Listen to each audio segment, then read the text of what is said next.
Well, welcome everybody to ARC's Prezi webinar presentation on private insurance and medical assistance. I think we'll get started in just a second here. I'll allow some other folks to join in and then we'll get going. So hang tight.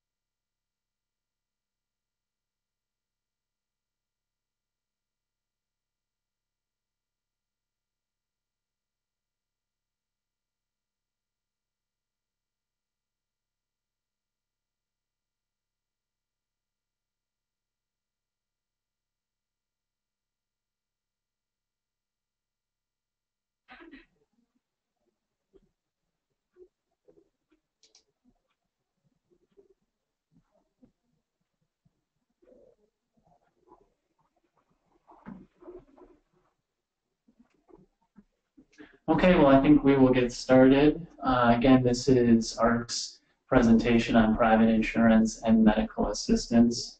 My name is Guthrie Byard. I'm an advocate and I'm an insured navigator here at the ARC Greater Twin Cities.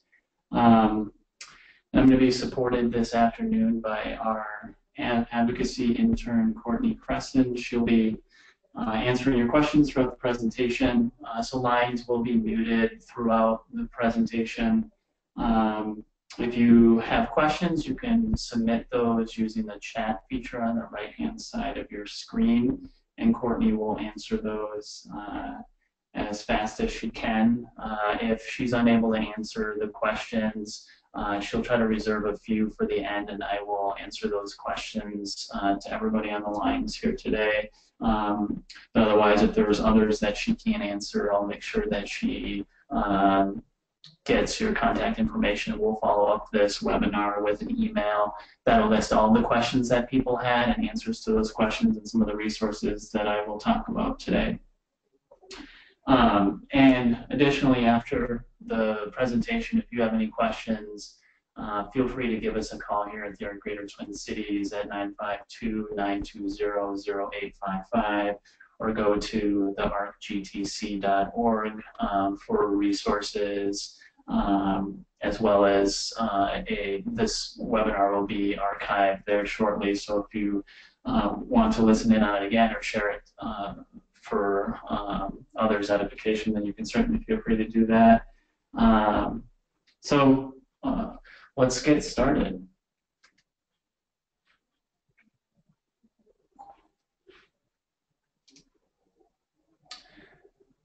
So the ARC Greater Twin Cities is a nonprofit human rights advocacy organization that was founded 70 years ago this year by parents seeking community options for their loved ones with intellectual or developmental disabilities.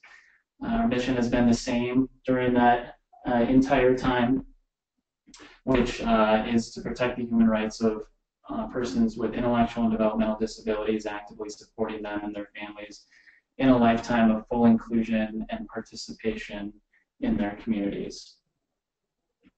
So the ARC Greater Twin Cities offers numerous advocacy services to folks across their lifespan. So this includes advocacy support on issues such as guardianship, education, public policy, healthcare, and employment. And I'm one of 3 certified MNsure navigators on staff where we assist folks in applying for public health insurance, namely medical assistance in Minnesota Care. This is a free service that we offer at the Greater Twin Cities. A significant portion of our revenue and our ability to be able to provide some of these services comes from our 5 ARCS Value Village thrift stores located throughout the metro area. So if you have anything that you would like to donate, please consider donating your household items and or volunteering your time at one of the 5 stores. You can learn more at arcsvaluevillage.org.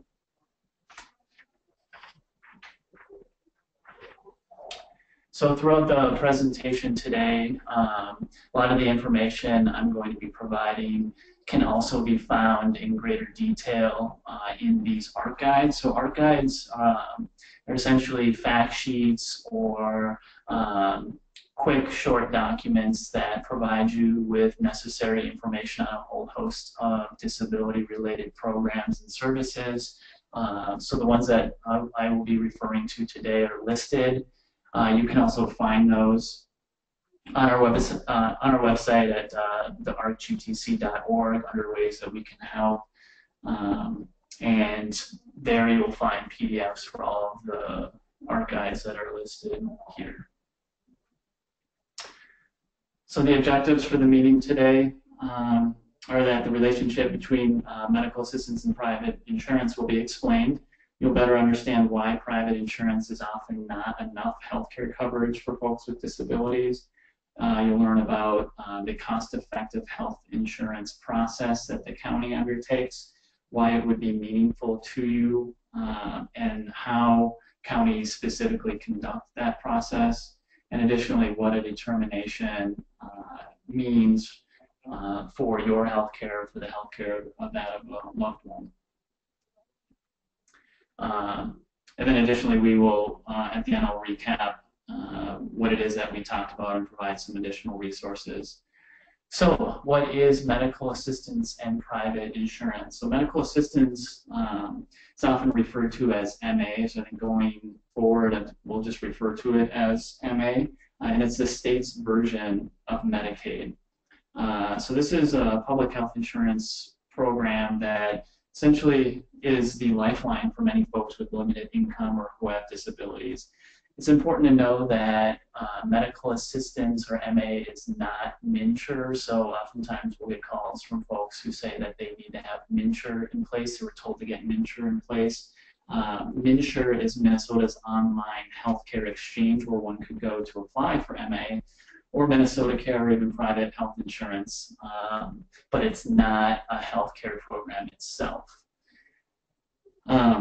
And Department of Human Services, they are the ones that administer medical assistance, or the ones that administer Minnesota Care as well. However, MA is managed by the county of residence that you happen to be in. So they implement and monitor MA for you or for a loved one, however DHS administers that statewide. So when private insurance is referenced today, I'm specifically referring to group, or what is known as employer-based health insurance, as well as individual plans purchased either directly through health insurance plans like, say, Blue Cross Blue Shield or Medica, or applied for and purchased through MNsure. So, can someone have both MA and private insurance at the same time? The simple and short answer is yes. You can definitely have both at the same time. However, there's certain situations in which private insurance may not be required for you or for your child or a loved one, and where one could get all of their services through MA instead of having private insurance in place as well. And in other cases, having both in place is ultimately more beneficial than just having MA or just having private insurance. So as I mentioned during the previous slide, folks can definitely have MA and private insurance at the same time. However, both insurance types, while billed concurrently, private insurance is the first payer of bills, whereas medical assistance, or MA, is the second payer of bills.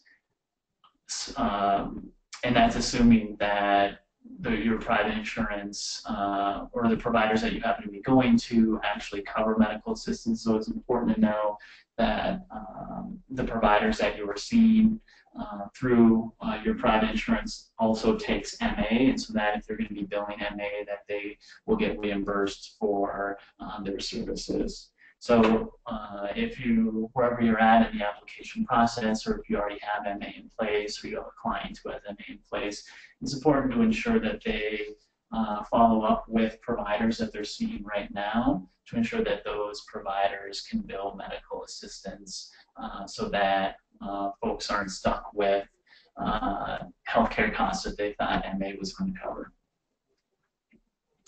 So as I mentioned before, private insurance is often not enough. MA covers the cost or allows for disability-specific services that are often not covered by private insurance. So this includes personal care assistance, or otherwise known as PCAs. Oftentimes you're applying for this specifically through your county, and medical assistance is required in order to have PCA coverage.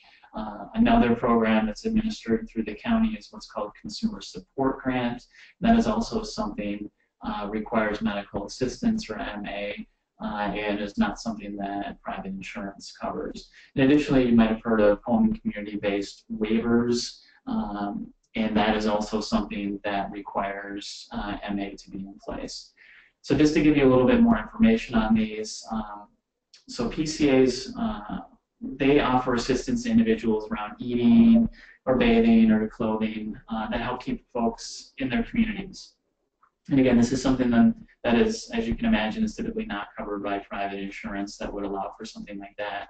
And then also consumer support grants allow folks to use their state portion of otherwise federal and state funded home and community-based services like PCAs to direct the money in the way that they see fit. So you're essentially getting the state portion of the community, home and community-based services funding that you would get through the state, which would otherwise be used for PCA services, and you're able to use that money as you see fit. So folks have essentially a cash grant that they can put towards services that they direct and pay using that grant. So it allows you a little more flexibility and autonomy in ensuring that you have service selection, payment rates are created and monitored by you, and that you have service delivery specifications for those folks.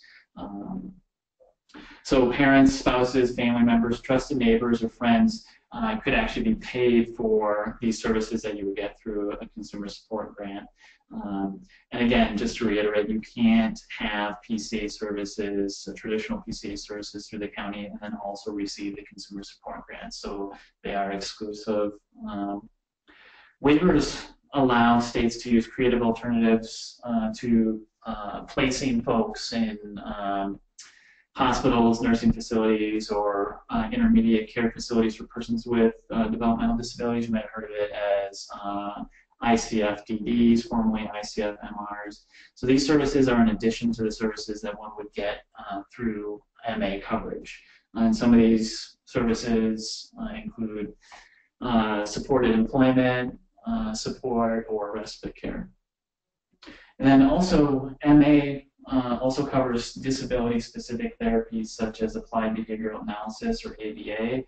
Again, it's important to check private insurance benefit sets if you have private insurance in place, and follow up on any denied claims in the case that they could be appealed and overturned. So certain private insurance options do cover certain, say, occupational or speech therapies that those with disabilities may need. So it's just important to follow up and ensure that you're getting the coverage that you should be. And if you were to call up the Greater Twin Cities, we can talk to you more about that as well. All right, so folks who are on medical assistance, you may find this familiar. For those who aren't, if you're going through the process, folks who are on MA, they're going to get a document from the Department of Human Services known as a Summary of Coverage, Cost Sharing, and Limits. This should be reviewed closely so that you know what MA covers and any sort of cost sharing expectations you may have. So for most folks over 21, there's say a $2.95 monthly deductible. So to know that with MA, there is going to be some expectations that you're paying for a certain portion of that coverage, but it's very minimal since the point of MA is for folks with disabilities or those of low income or seniors who don't have as much money to be able to spend on their health care.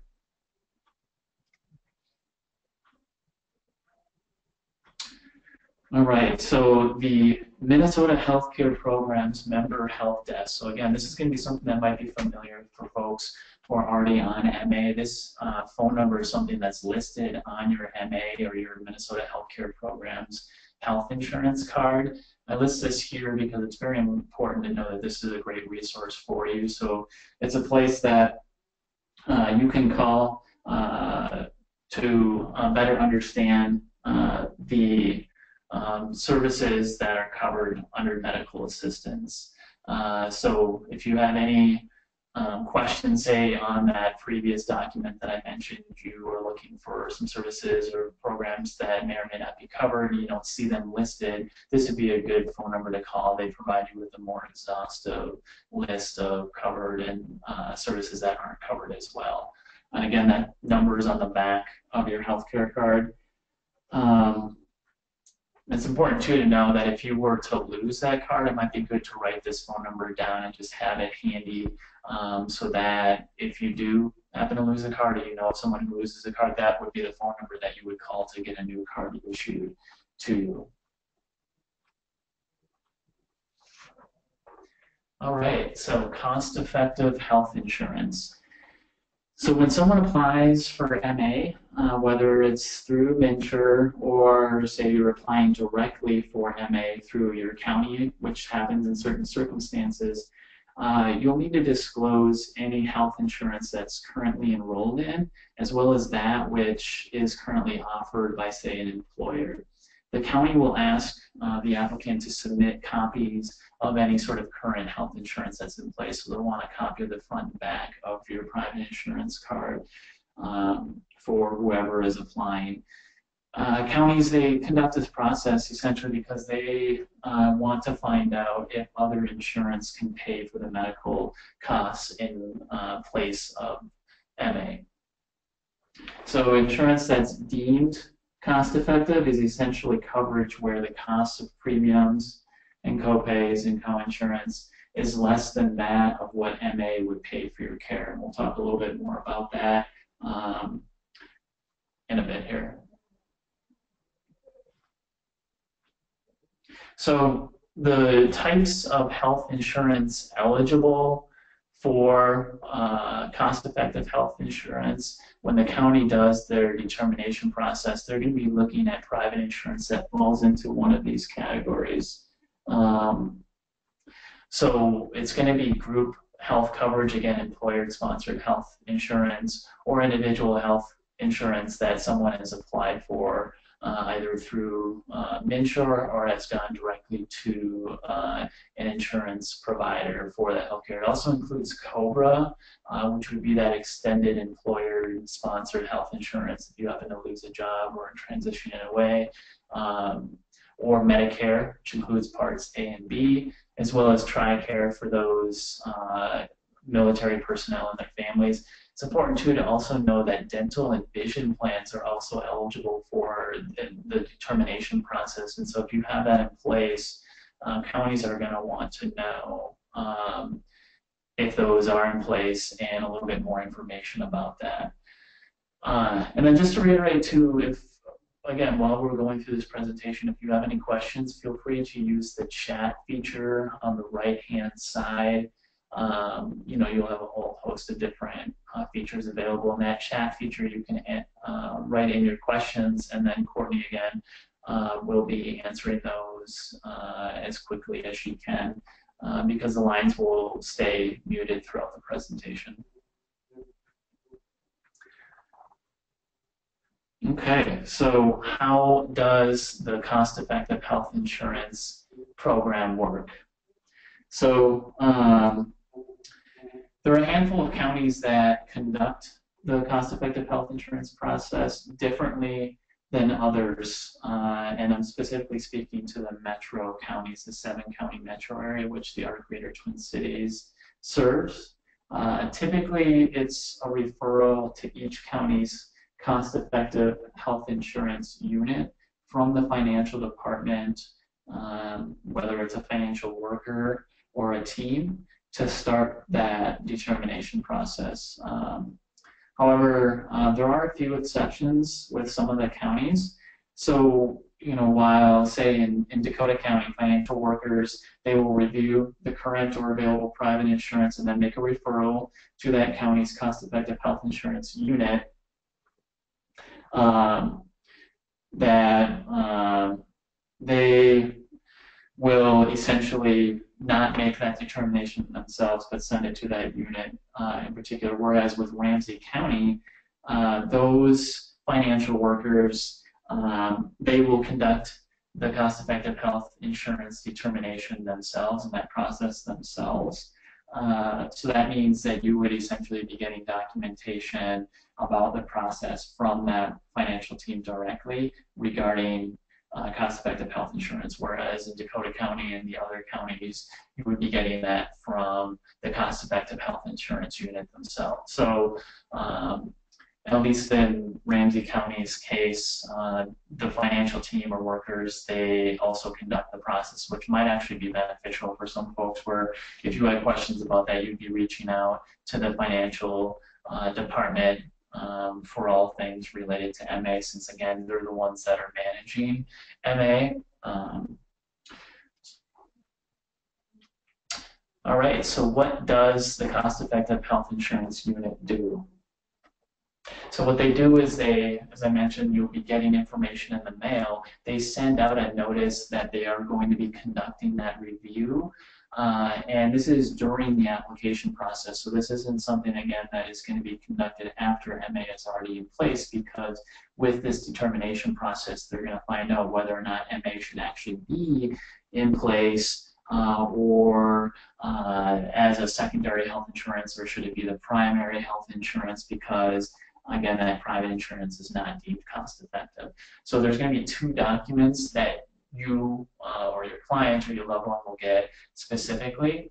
And one is called the cost-effective insurance information for employers or the insurance company.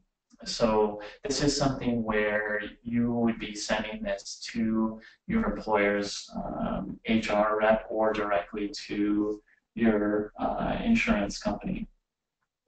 If the next slide, you'll actually see the document, but if folks wanted to actually find that document, so here's the document itself. If folks wanted to find this document and take a look at it and just see what kind of information will be asked, you can actually do a search for it. So this is a public document that anybody can access.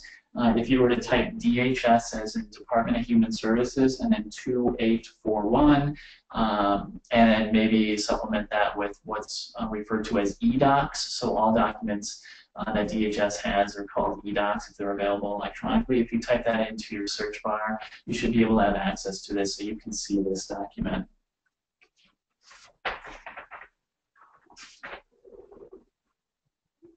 And again, if you're going to be giving this to an employer, to your HR department, or directly to the health insurance company, you want to make sure that they fill this out in a timely manner and get it back to you, so that you can submit it with the other document, so they can continue with the health insurance cost effectiveness process, because otherwise it just gets bogged down and it could delay the implementation of additional health insurance. So again, the other form that I had mentioned would be sent out to. This one is specific to you as an applicant or an enrollee. So for some folks, they're already enrolled in MA and they're going to get this document because counties now are they're making it a priority to have all folks go through the cost-effective health insurance determination process. So that's why it says applicant or enrollee. So it's going to be sent to you directly, and this is something that you will want to complete and return with the other document. And this is specifically to your county. And when you get this, you'll get return contact information, so you'll know where to send that to.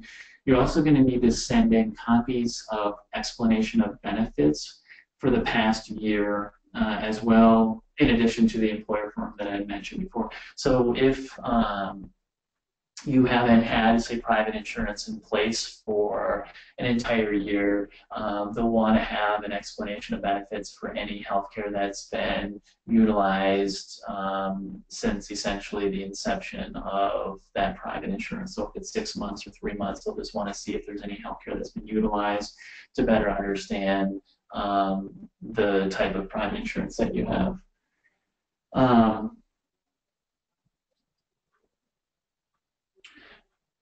And so again, with this particular document, you can search for this through the Department of Human Services website. I would recommend that you do it just to be more familiar with it. And this one's titled DHS 2841B as in boy, and you'll be able to find this document. And both documents, I think there's an additional page to this. This is just the front page, but both documents are no more than a couple of pages long. It doesn't actually ask for too much information.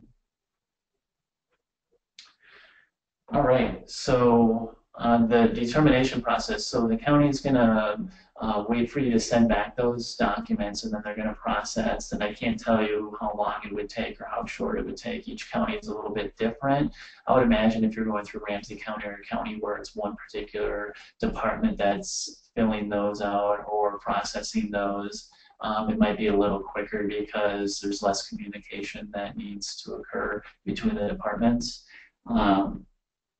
However, to know that if a policy, if you get notification that a policy, and they will send notification to you, if that policy is deemed cost effective, then the applicant is required to stay enrolled in the private health insurance plan.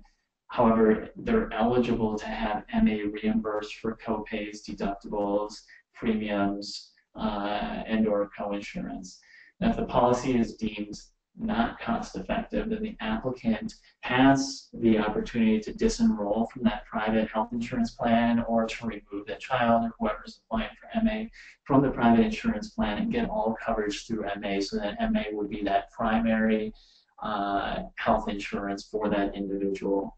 So that, again, this is, I say may because it is optional, and you'll see that asterisk there.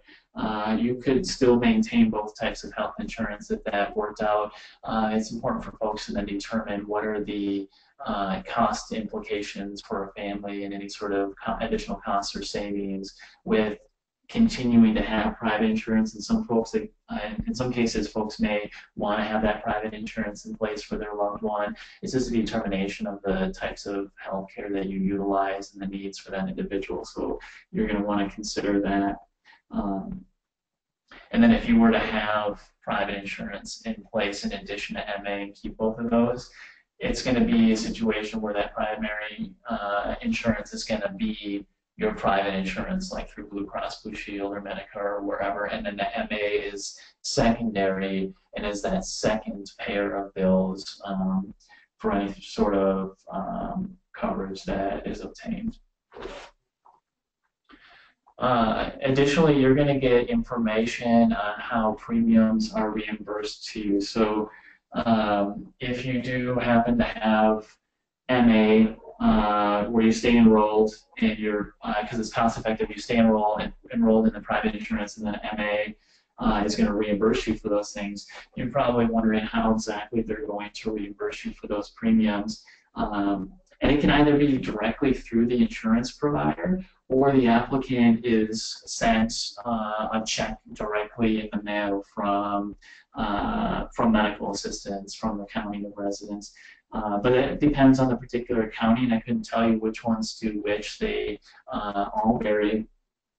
But you're going to want to follow up with your county financial worker or team to learn more about that. You can either do that proactively, or if you find yourself in this situation, to contact that financial worker. Again, that is going to be a key point of contact in addition to the member help desk if you have any questions regarding your MA benefits. So again, though, this is something that where the latter, where you get that direct check, is probably going to have, from my experience, just anecdotally, is that people tend to get checks directly from the county or from MA versus going through the insurance company directly. But again, you know, if you were to have any questions, you go through the county and that financial team or worker, and then if it does happen to go through the private insurance, that you're going to want to follow up with that private insurance company regarding turnaround time, so that you know how long it's going to take to actually get reimbursed for those any sort of out-of-pocket costs that you may be experiencing. Now, also know too that you must provide verifications of any sort of premiums that are paid using a pay stub or some other proof that clearly shows the premium amount. This would include like a bank statement. So as they come in, you're going to want to submit those to your county as soon as possible so that it cuts down on the amount of time before you get that reimbursement check. And I would imagine that if it is going to go through your insurance provider first, that's actually going to delay the reimbursement even more. So it's important to turn around and try to get those reimbursed as quickly as possible.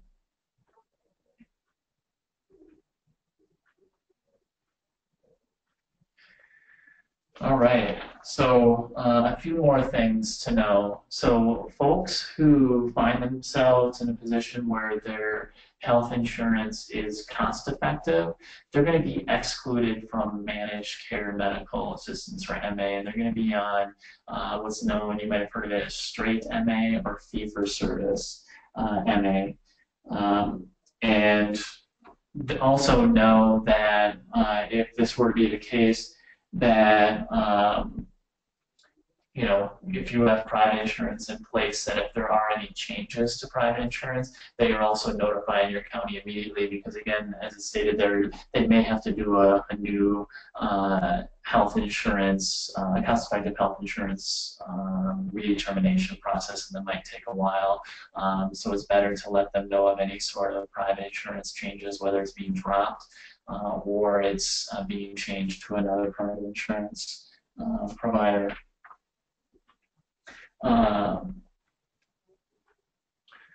All right, so we are moving along pretty quickly here. So I apologize if you were actually expecting it to be an hour and 15 minutes. Hopefully the shorter webinar will actually be more beneficial to you. However, just to recap, again, you can have both private insurance and MA at the same time. I think that there's kind of a misconception out there. When some folks call us up at the Greater Twin Cities, they think that if they're on private insurance that they're going to have to drop that in order to get MA, and clearly it's not something that's the case. I think increasingly counties, along with advocacy organizations like the Greater Twin Cities, we're trying to ensure that folks really maximize their healthcare benefits, and if it's important to have both private insurance and MA in place at the same time, and it's going to be providing for a greater set of healthcare benefits, that be put in place. And so again, you can always call us up if you continue to have questions about this or concerns, or if anything were to change. And also to know that oftentimes private insurance doesn't cover a lot of those things that MA covers. So as I had mentioned, there's a lot of county-based programs and services that MA covers that private insurance doesn't cover. So you're going to want to kind of keep that in mind if you're looking for PCA coverage, or you're looking for like a consumer support grant or a waiver, you know, specific therapies that your private insurance doesn't cover. Having MA in place is going to be beneficial for folks. And then another resource for you is that Minnesota Healthcare Programs Member Help Desk.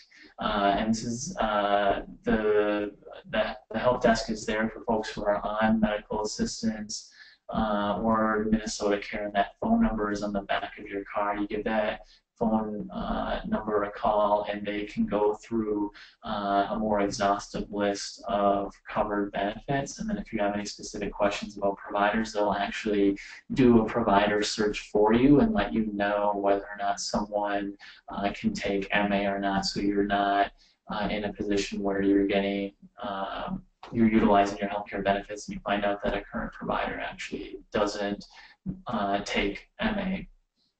And again, with the cost-effective health insurance determination, it's determined by the county and with each healthcare application. So it's a part of the healthcare application. And again, that's whether you apply through MNsure, which is not MA. You can get MA through MNsure, but they're not the same. Or if you're applying for MA directly through your county.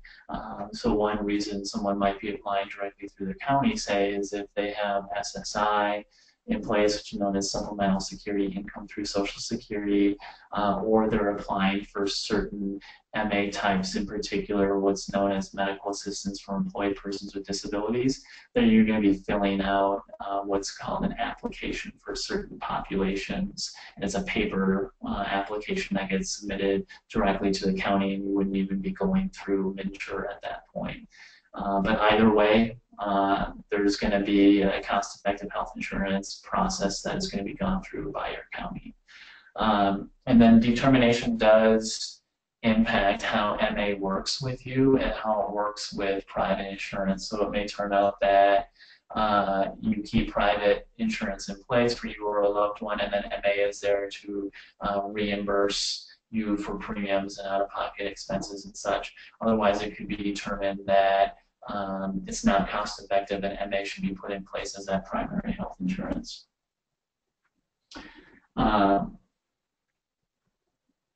So some specific resources for you, as I've mentioned, the arcgtc.org or the phone number listed there.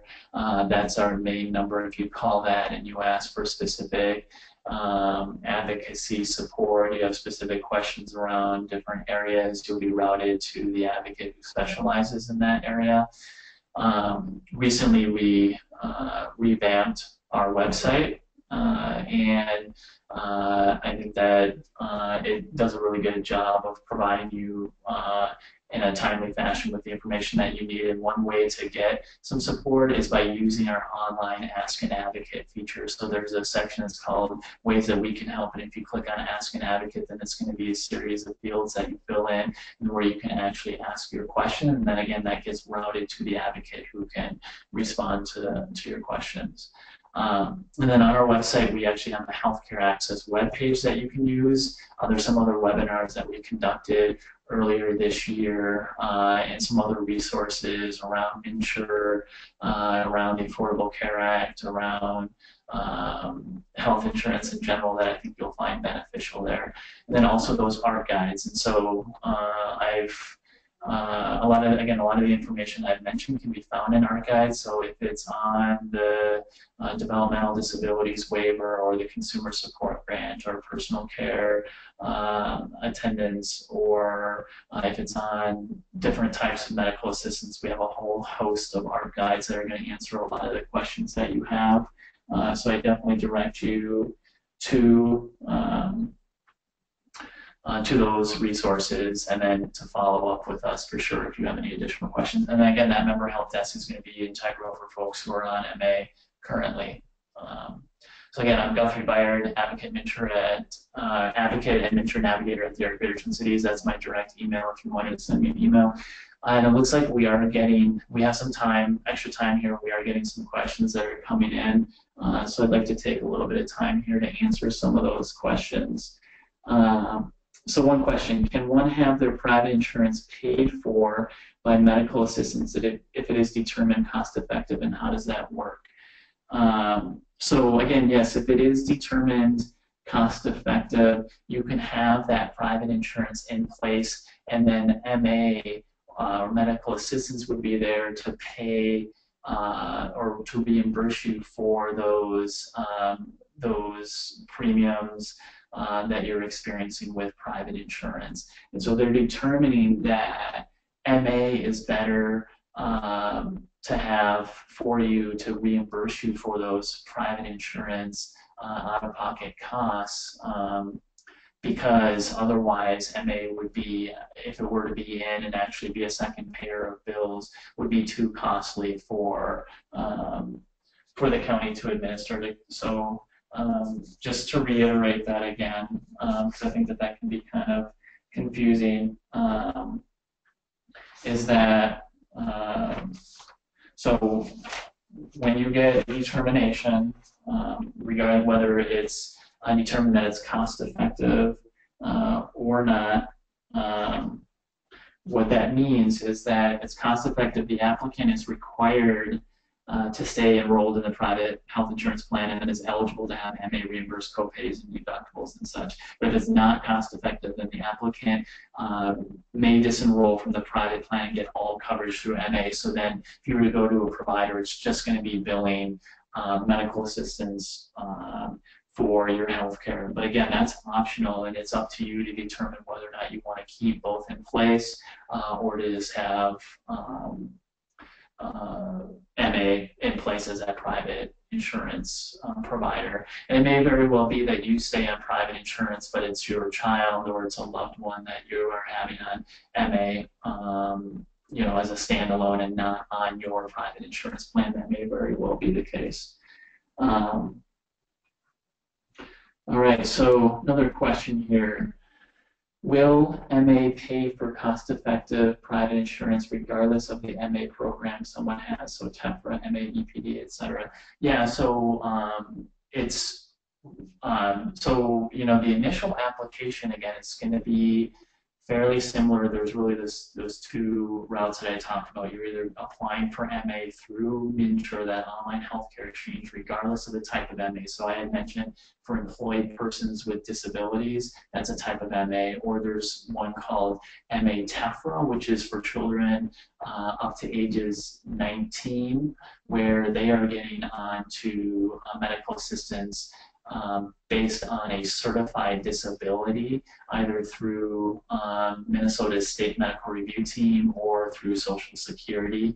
And that is something where oftentimes families make too much money for income-based MA, or their child has healthcare needs that aren't covered by their private insurance, and so they need that additional healthcare coverage. And so then they get on to, again, what's called MA TEFRA. And so it doesn't matter what MA type you're applying for, they're going to go through that cost-effective health insurance determination. That's kind of a standard now through all the counties. I think over the last couple of years, we were kind of scratching our heads here because we didn't know when they were conducting that process and when they weren't. In some cases, we were getting calls back from people saying that they hadn't actually had that conducted, and in other cases they had. I think that it is something that is being followed up on and is becoming a routine, whether it's financial departments themselves or the cost-effective health insurance unit, but each at least metro county has a cost-effective health insurance unit that is going to be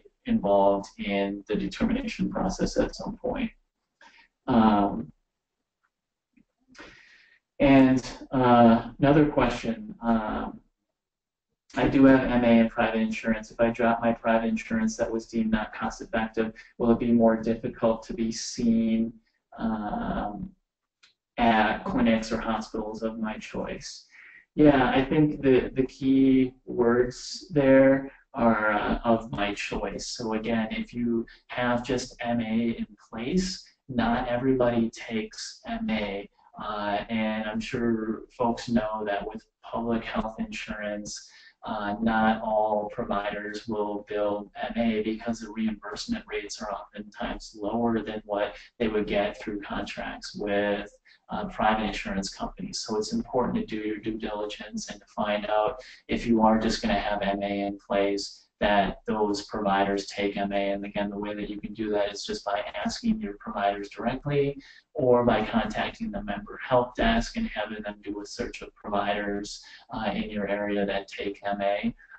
I would probably err on the side of contacting the providers directly. I would imagine that the list is pretty up to date if you were to call the help desk, but it might be good just to contact the provider directly and find out just with the nature of healthcare and kind of the business side of things. Some providers may be taking MA now and may not take MA a year from now, or may not have billed MA a year before this year or something like that. And so I think that folks can kind of come and go, and so it's important to know that your providers are taking the insurance that you have.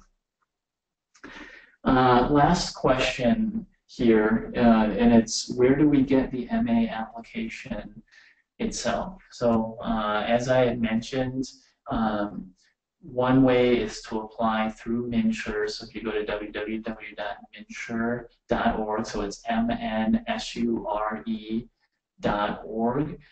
you would be applying for healthcare with help paying those healthcare costs. You'll see that there. You'll actually have to create an account online and then go through that online application, but essentially you're applying at that point for either medical assistance or Minnesota Care. Minnesota Care being for those who kind of who make too much money for medical assistance, but their income isn't enough where they can get quality private insurance that covers their needs. And so then there's that coverage for folks, and then there's a premium that's put in place for folks to be able to utilize Minnesota Care if they're not eligible for medical assistance, again known as MA. So that's one way that essentially you can get the MA app. And again, as I mentioned before too, you might actually be able to apply for MA directly through your county.